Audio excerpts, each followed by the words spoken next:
Welcome to the New World Order Showcase Podcast. Your host, Jill Hart, the coach's Alchemist. Couldn't be more excited to have you join us today. On this podcast, we celebrate the champions of change, the up-and-coming life, health and transformational coaches who are fearlessly stepping forward to make a difference in the world. Get ready for inspiring stories, practical tips, and powerful moments that will motivate you to make a positive change in your life and those around you. We're happy to have you join us on this incredible journey as we dive into the world of life, health, and transformational coaches who are lighting up the path towards a better tomorrow.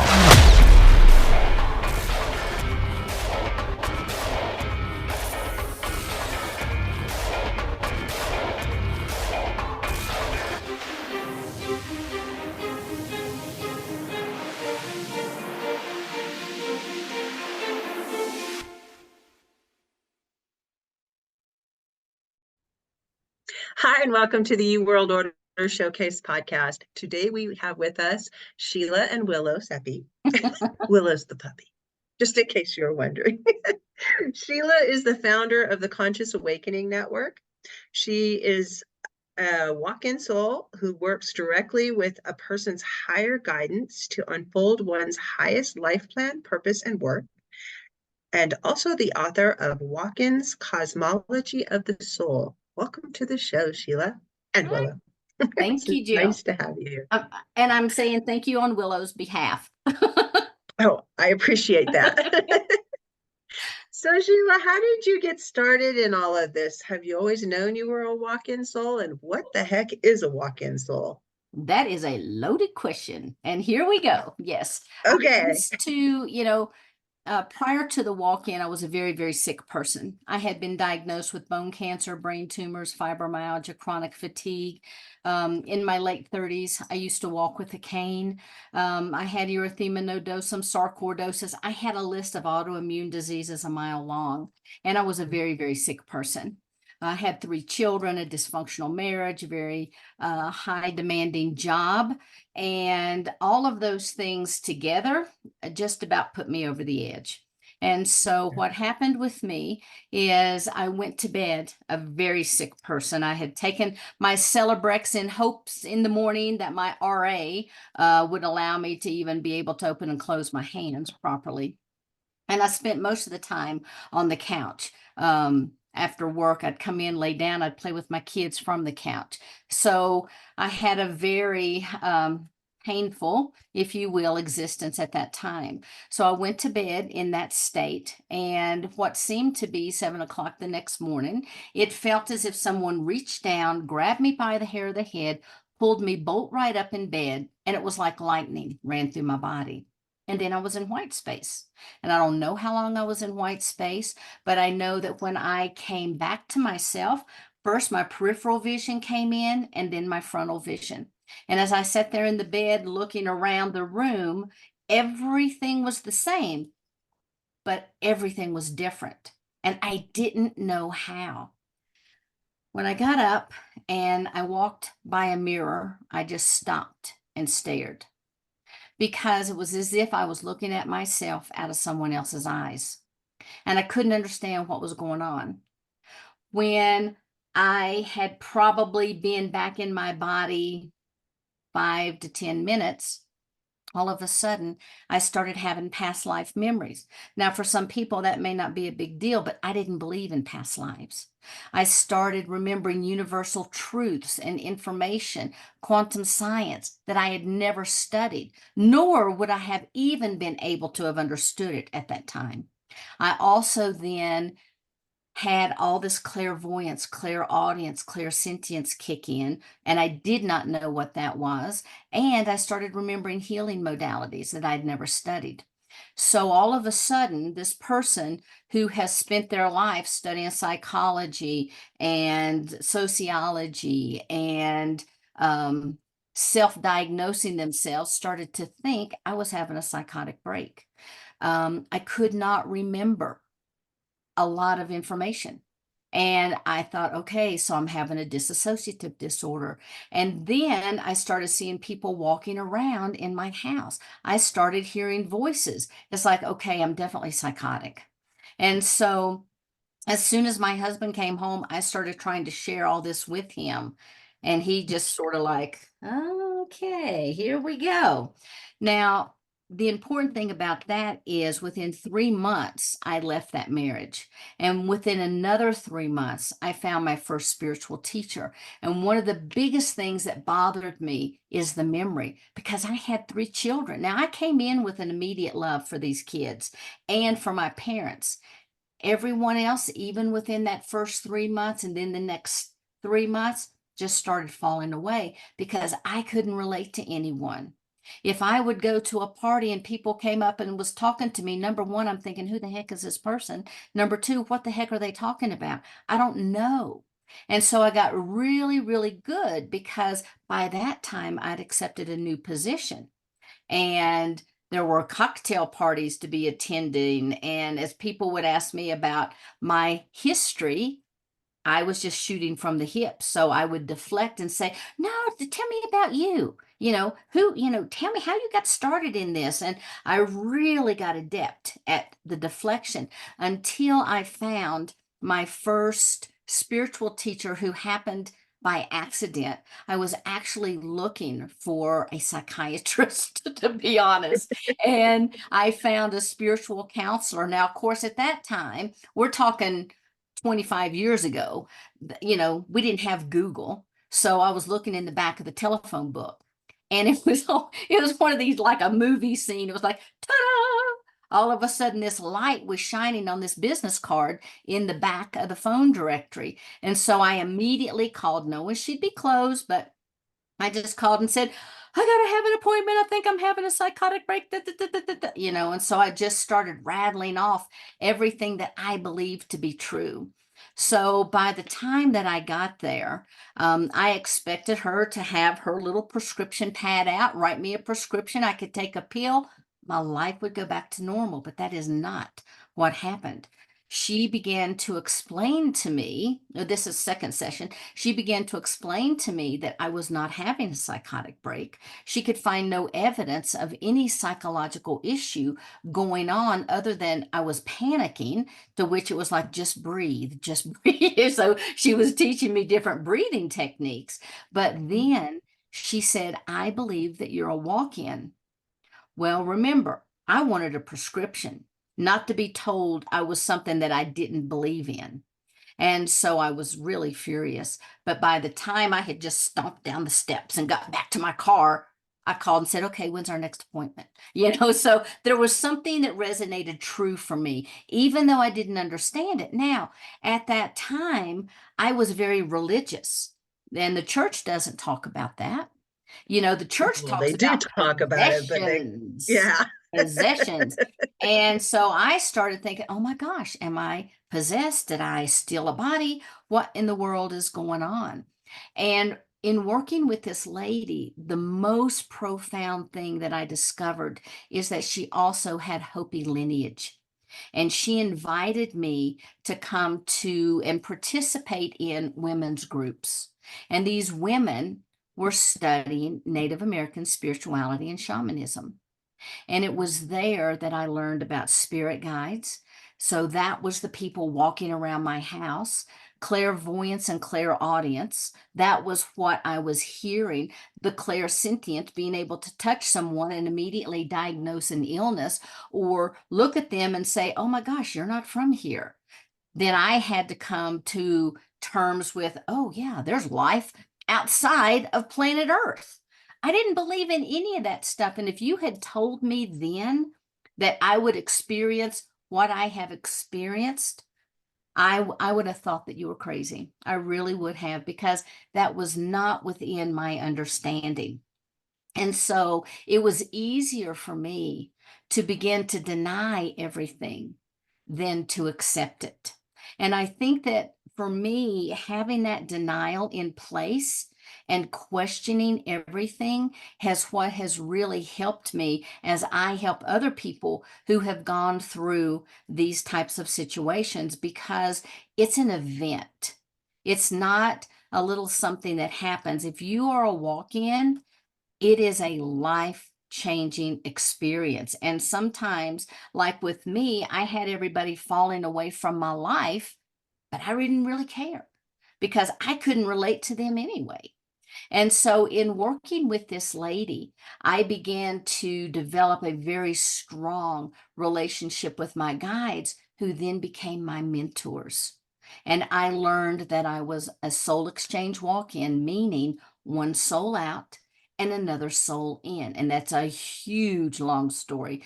But when I had the new soul to come in, I came in with a very, very firm mission, and that was to be a way shower, to help people to spiritually awaken, to embrace that which they already are, and to help people get ready for this time that we're in. A lot of people call it the ascension time, the event time, and that's what I am here for. And so initially, I thought that meant I had to do everything. So I started studying all these healing modalities and all these great things. And I opened this healing business, and I was doing spiritual teachings. And then my guides, which are actually a collective of beings that I'm attached to, but anyway, they said, go bigger, go bigger. And so I thought, oh no, I'm not doing enough work. So I need to bring more practitioners in. And I did. And then they told me to go bigger again. And then it's like, okay, now I need to start having events. And they told me to go bigger again. It's like, my events aren't big enough. I need to bring in more people and have larger events. And then I had this unexplainable, out of the blue liver function issue that took me out. And I was down not long for someone who had liver failure, kidney failure, and spleen failure. All of a sudden, bam. And the doctors didn't have any explanation. They actually wanted the air flight me to a hospital. And I had only gone to a hospital because my daughter was like, Mom, here you go. And I called the homeopath, and she said, I really have to have blood work. And this is Good Friday. You got to go to the hospital to get that for me. And so they didn't let me leave. And they had no explanation. I did not let them do anything other than take blood. They didn't give me anything. They told me I had to have a liver transplant. And I said, no, I really don't. And they're like, oh, you're in denial. You know, you're going to have these chemicals that flood your mind. And the next thing you know, you can't make decisions. And I'm like, I'm not having a liver transplant. And I said, the thing that's bothering me is all this electricity behind my head. I got to get out of here. I'm going home. No, you can't. Well, guess what? I walked out of the hospital, and here I am 5 years later. But that Your original liver. And there's a whole huge story behind that we won't go into. But during that recuperative period, that's when my guide said, hey, let's get this book written. And I had called a friend of mine, Barbara Lamb, who is a hypnotherapist that I work with. And she was saying, honey, have you thought about maybe this is the time to write your book? That maybe this is, they're trying to get your attention to say, hey, stop. You got to listen, do what we want you to do. Because they always told me there's an easy way and there's a hard way, but you are going to do it. And you can choose which way you're going to do it, but you're going to do it. And so, of course, me being me, I take the hard way. So anyway, during that time frame, the way I was to put the book together, how the formatting would occur, came to me, and I began to write it.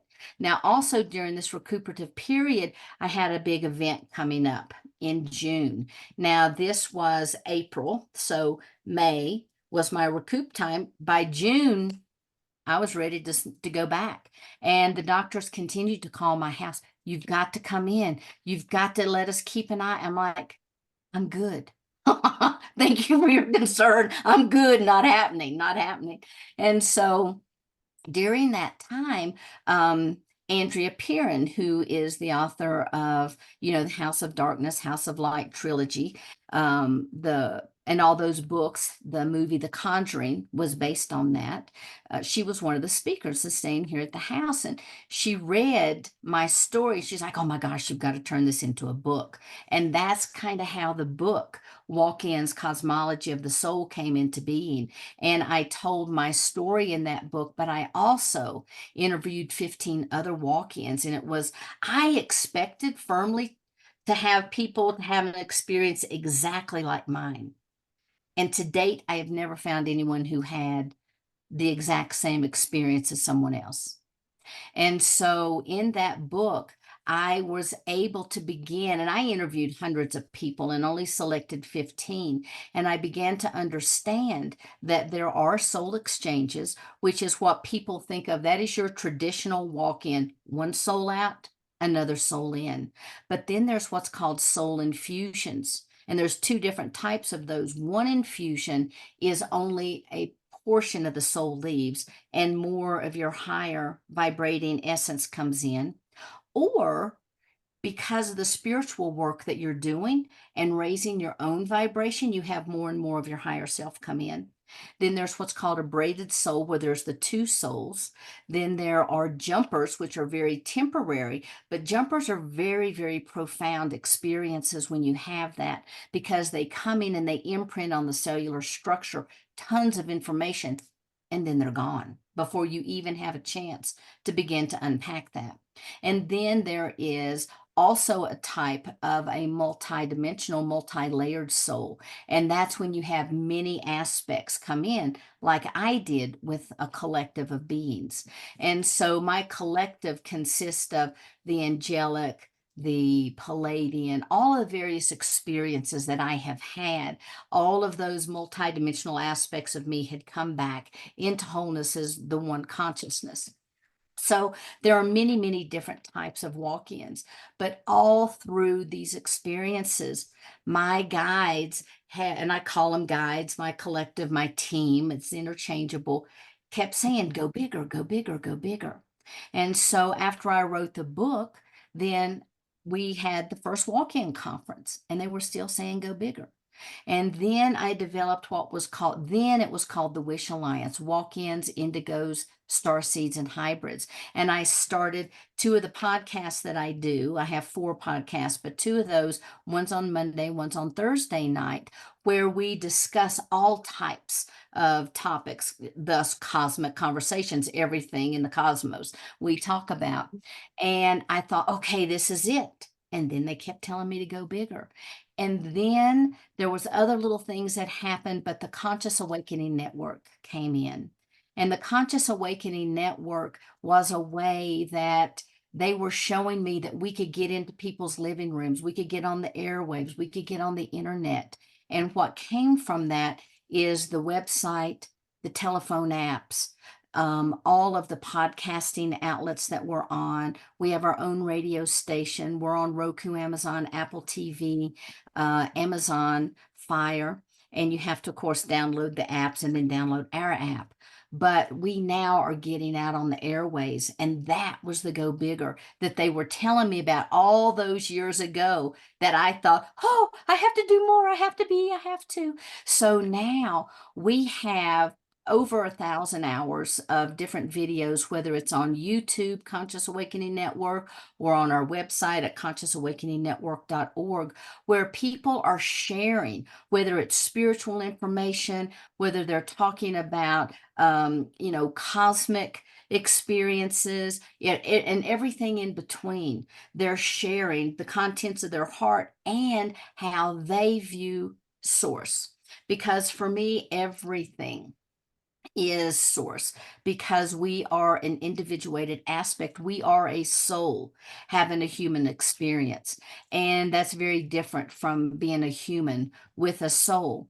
And so now that's kind of where I am. I work with people individually. Sometimes they want a crystalline blueprint reading, where I go in and kind of look to see, what's going on. I help people find their goals in life. What's their mission? Why are they here? How can they implement it? What's next? I help them discover who they are on a much larger basis, where did their first individuated soul aspect begin? For me, I began with the Elohim. And so that was in the angelic realm. And so a lot of people have started in the angelic realm. A lot of people have started on a different planet or even in a different universe. So you can see how initially when all this information and them showing me what I was going to be doing, and I came from this tight little bitty box, it kind of rocked my world. And so now I am so happy to be able to help other people to discover who they are at the core of their being and be able to, kind of take that breath. Because now we're 25 years later. We've got the internet. We have people talking about all kinds of different soul experiences. And so, in a way, I just kind of help people to discover who they already are. That's fascinating. Do you find that there are a lot of people that have walk-in souls? Or is it a limited number of people? I mean, how common is this? There are a lot of walk ins, but it's more common for people to have other types of soul experiences, such as having more of their higher self come in and to merge with their original soul or their natal soul. People are having contact and waking up to the fact that they are a star seed. Now, my definition of a star seed might be a little different than others, but for me, my knowing is it would be if someone has a Palladian soul that comes to have the human experience. Some people are waking up to the fact that they contain a collective soul, which means they can remember some of their Arcturian lives. They remember being in the angelic realm. They remember some of their past lives, meaning they've been an earthling. They remember being in other different star systems or being a dimensional being. And so there are lots and lots of people, because I really tell people it's more rare to find someone who is an earth seed versus anything else, because souls come from outside the solar system in. Interesting. I'm thinking about my own soul experience. I do remember a couple past lives that Yeah. I've had, Mm-hmm. and I have gone through I went through a kind of a religious awakening. I didn't get into religion in the organized sense until I was in my late 30s.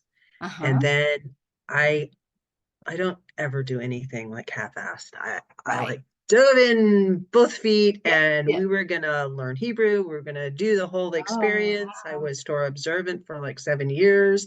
Mm-hmm. And then I had a shift, and the shift happened really fast. Something occurred to me about the things that I was reading that made me realize that this isn't this isn't where I'm supposed to be, and this isn't actually what's going on. Reality was much different than I had created it to be, because I believe Yes. we create our own realities by what we project. And I was projecting a reality that was so awful that I I felt suddenly very responsible for what was happening in the world. And it was literally like within a day, I made a decision. I'm gonna just like close all these books. I don't I don't believe that they're accurate. I don't believe that Right. the way I'm interpreting them, because they're all open for interpretation. No one person believes the same thing, even after reading the same words. Right. Um, that I was just going to go back to accepting the way I believed the universe was created from when I was a teenager. When I was a teenager, I totally believed in the crystal goblet theory, which is that source is in everything. Yes. I believe it's energy. It's what holds things together. It's light. Light is like it's the thing that keeps us moving, going. Mhm. And it's not just like people, it's everything. It's the microphone, the pictures, the even the air around us, the words that we speak, it's all connected, and it has an effect on each other. Mm-hmm. It's like nothing is of its own. Um, so when you're talking about all of the walk-in experiences and or walk-in souls experiences, it's interesting. I let's pull it back to you. I'm sorry. You went on, and it's just like, oh yeah, and this fits in here, and that fits in there. It's, it's Mm-hmm. such an Yeah. it's such an honor to get to talk to different people who have different experiences. Right. And as you share the information that you've experienced, and it just like opens the door for other people who are listening to say, hey, that bit of information fits in here. Mm-hmm. Yeah. I see one of the things that's happening, like I had mentioned earlier, a lot of people are experiencing that soul infusion, but a lot of people are also having spiritual awakenings. And when they have the spiritual awakening, it's like, yes, I am much more than I have been told. But these kinds of spiritual awakenings that are happening recently are like, and everything I've been told is a lie. And I am the master of my universe. I am the creator. And there is a matrix out there, but it's not the one that you watched on the movies, but it's very kind of similar in a way, a little bit. But there's so much happening right now on the planet. People are having Kundalini awakenings. And when with that, there's tons of knowledge that comes. And so between the Kundalini, the spiritual awakenings, people having these epiphanies that they are star seeds and waking up to that understanding and the soul infusions, I think that a majority on the people that are on the planet are having a soul experience, not necessarily a walk-in experience, but a soul experience. Now, I don't know if, this body was so hard hit that it took a soul exchange in order to be where we are today. But the reality of it is, they are happening, and I know people left and right that are having walk-in experiences, but everybody's having an experience, you know? Yeah, and it's changing the way the world Yes, it interacts, and it's is. amazing. Yes. And that's why I tell people, it's not that all of a sudden the world is so bad. The world has always been this way. What's happened is people are waking up and their inner light is shining and they're seeing the darkness. And not only are they seeing it, they're like, not on my watch. This is not the world I want. I don't want my children to grow up this way. I'm not eating that junk they're putting in my body. I am in control of my body. I should be able to say yes and no on things without being told. And so people are waking up on multiple levels, because a spiritual awakening is not just I am a soul. A spiritual awakening is also I am the master of my reality. The universe is within. Yes. Yeah. And I can have an impact, and I am significant, and I Yes. matter, and I'm here for a reason. Yes. I'm just not a cosmic accident. There are no Right. cosmic accidents. No. I I am I an have to, individuated unit of source consciousness. yeah, exactly. I have to wonder if maybe some of these soul walk-ins are happening because now is the time um in the cosmological timeline circle, Hmm. whatever the dynamic is, that certain souls really need to have already been here, and their physical bodies needed to be at a certain stage. Yes. And perhaps your old soul, the soul that you was replaced, would have normally died from all of the things that were wrong with you Hmm. had your body not been needed. That's Or exactly the correct. Yeah, that's exactly correct, because I needed an adult form. I didn't Yeah, need to go through the birth and childhood and adolescence trauma dramas. I didn't need that. I needed an adult in order to move forward with my mission. Because, when I first came in, I do a lot of channeled writings and stuff. And one of the first writings that ever happened was, hurry up. We have a lot of work to do. And that has been the theme of my life. Hurry up. We got stuff to do. Let's go, let's go, let's go, let's go. Go bigger, go bigger, go bigger. And it's like, I remember I'm in a human body now. I do have limitations. I need to sleep. I need to eat. I need to let my brain rest for a few minutes. But my collective is very, very adamant about being on task constantly and moving forward, because things are shifting, things are happening so quickly. And you alluded to the fact also that we are the ultimate alchemist, because we create our reality. And as people wake up, as people say no more, as people begin to dream and hope and pray for this new reality, it begins to shift and happen.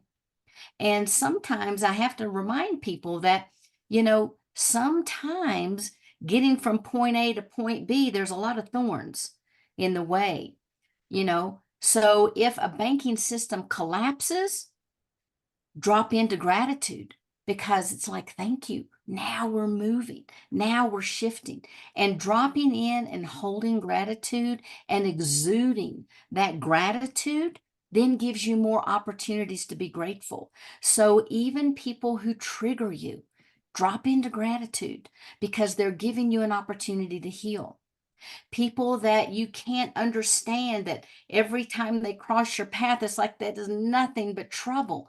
Ask yourself at a deeper level, what opportunity are you having to learn from this? Maybe that person is teaching you a new skill.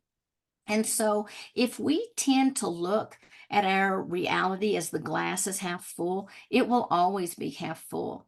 But if we look at it that it's already overflowing, and now we need more cups in order to be able to catch all that yummy goodness that's coming from source, then our lives dramatically change, including our health. Because I was instantaneously healed when that new soul came in, because that soul had a different reality. That soul knew how to change the biology of this body. It knew how to come in so it didn't fry the sick neurology of the body. And so our souls, are so magnificent. We cannot even begin to talk in the entire time that we have left on this earth about the power and what our souls can actually do. So learning to be grateful for every situation, no matter how horrendous it is, finding the lesson in what you are learning from that situation, dropping into gratitude for the person who's delivering that situation to you, instead of saying, hey, this person is driving me crazy, say, wow, look at what they're showing me that needs to be healed in me. If we can switch that, we begin to heal our lives. And when we can heal our lives, then we begin to change our reality. I think reframing comes into this too. Absolutely. Having gratitude often is just a matter of reframing whatever the situation was, because there's always multiple ways to experience any experience that you're going through. Yes. And we get trained when we're young, because we all experience the trauma. Oh, yeah. And it teaches us things along the way, unless you're just like a soul that's been dropped in, and then you only have the other person's experiences.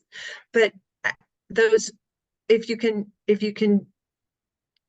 talk about learning from our traumas, but if you can just reframe the trauma, oftentimes you can get so much out of the experience that you went through. At the very least, it's created changes in you that make you who you are today. There's really not any bad or good. There's just experiences and how we interpret them. That's right. That's and exactly we are what they told me.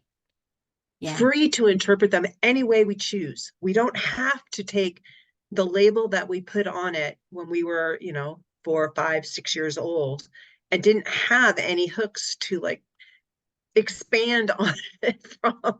So that alone has really had a huge impact on my personal life. So Yeah. Excellent point. so you wrote the book Walk-in's Cosmology of the Soul, and you do have a website. You help people one-on-one in group settings. I think that you help people in like so many different ways, but you want to just run through the litany so that if people want to get in touch with you, if they feel like, there's something that you have that would help them really get into who they are. So one of the first businesses that I started was Spirit Way Ministries, and you can find that website, spiritwaywellness.com. That's where I do my one-on-one, typically in person, but I also do some long distance sessions there as well. And that has more to do with the physical healing, the colds, the flus. Maybe a bone needs to be put back into place. Maybe a muscle needs to be realigned. Whatever it is, that's more of the physical stuff. Then you can go to the SheilaSeppi.com. And Sheila Seppi is where I offer more of multidimensional life coaching. I work with people one-on-one to, like I said, read their crystalline blueprint, give them a galactic reading, work with the angels. Maybe they need business coaching. So I do those types of things there, and especially with the conscious businesses. Then there's the Conscious Awakening Network.org. And the Conscious Awakening Network is a culmination of a lot of different people's works. We have videos, we have a marketplace, we have courses, we have anything that is kind of like a one-stop shop of anything you need. We even offer business courses and services to other people who are not a Conscious Awakening Network host. So when you come to the website, it's not just about the host. We have many people who are offering products that are not host. And so, check that out because there is a plethora of outlets. We're on YouTube at consciousawakeningnetwork.org. We're on Spotify, consciousawakeningnetwork.org. But if you go to that website, you can hit on our streaming services, and then there's a list that will drop down. And yes, I have my stuff on there, but I have a plethora of information from other people sharing their stories. They have their own channels there. And so really, people can find everything from near-death experiences to cosmic information, ufology, etc. Wow. Like I said, I knew you had it all. At least for the people that are looking for the wandering out of the box that we've found ourselves in. Yes. We can help you bust your box wide open and put Very it cool. in recycling. I love that. So what's the one thing you want to leave the audience with today, Sheila? Based on the experiences that I've had, the memories that I have come in with, the knowledge, the universal teachings that have come in with me, I can honestly let people know that we are more powerful than we have ever been told. Most of the things that we have been taught to believe are not true, and we are souls having a human experience. And when you think about that, this is our vehicle for this lifetime. That's it. Don't get too attached. You're not your job. You're not your family. You're none of those things. You're a soul. And this is the channel that you've turned to for this lifetime. And next time you're going to turn to a different channel. Don't get too attached to things. Let the outcome go. Because when we can let that outcome go, then we really give full reign to the universe to show up for us. Man, the universe, it shows up in ways you never expect. You got it. You got it. Thank you so much for joining me, Sheila. This has been an awesome interview. Thank you so much. It was fun. Thanks, everybody. Thank you so much for tuning in to another empowering episode of the You World Order Showcase podcast. We hope you've enjoyed hearing from our incredible life, health, and transformational coaches who are making a profound impact on the world. Remember, change begins with you, and you have the power to transform your life and the lives of others. If you want to take that next step and unlock your true potential, visit thecoachesalchemist.com, where you can find the 3 ways we can help you for free to spin your talent into gold with clarity, a system, and a plan. Don't forget to hit the subscribe button so you never miss an inspiring episode. And if you enjoyed today's show, we'd greatly appreciate it if you could leave us a review on your favorite podcast platform. Your feedback means the world to us and helps us reach more people with our positive message. Stay connected with us on social media for updates, behind-the-scenes content, and upcoming guest announcements. You can find us on Facebook at the You World Order or simply visit thecoachesalchemist.com.